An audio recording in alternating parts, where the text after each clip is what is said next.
ஆஹா, என்ன ஏது சாப்பிட்றேன்னு சொல்ல மாட்டேன்.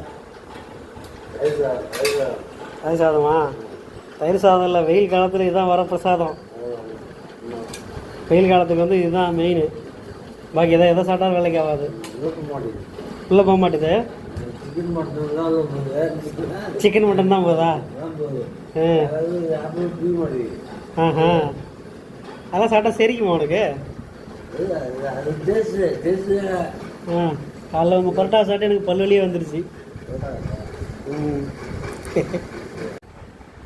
இன்னைக்கு நம்ம வீட்டில் என்ன அப்படி பார்த்தீங்கன்னா, வெயிலுக்கு சம்மருக்கு விதமான சாப்பாடு என்ன வச்சுருக்காங்க. தயிர் சோறு வேணுமா? தயிர்லாம் சாப்பிட்றதுன்னு ஊற்றி சரி. தயிர் சோறு நெய்லாம் ஊற்றலாமா? நம்ம நெய்லாம் ஊற்றுது. நெய் ஊற்றலாம், நல்லா இருக்காதா? இஞ்சி பச்சை மிளகாய் போல இஞ்சி இது போடுவாங்க பார்த்துருக்கியா? நல்ல ஃப்ரூட்ஸ் எப்படி போடுவாங்க பார்த்துருக்கியா? அதுதான் பார்த்தேன்.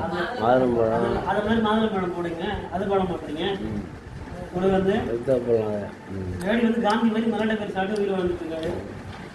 கூட வேணாம் இந்த வச்சுருக்காங்க. தயிர் சோறுக்கு காம்போ, சைடிஷ் காம்போ என்ன அப்படின்னா பாகற்காய். ஊறுகாவும் அருமையாக இருக்கும். சரி, ஓகே, பாகற்காய் இதுதான் இன்னைக்கு நம்ம வீட்டில் சாப்பாடு.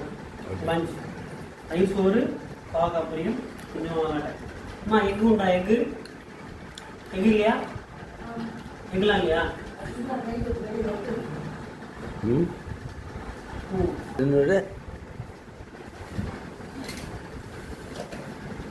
தயிர் சோறு ரொம்ப பிடிக்கும் இல்லாமல் ரொம்ப சூப்பராக இருக்கு.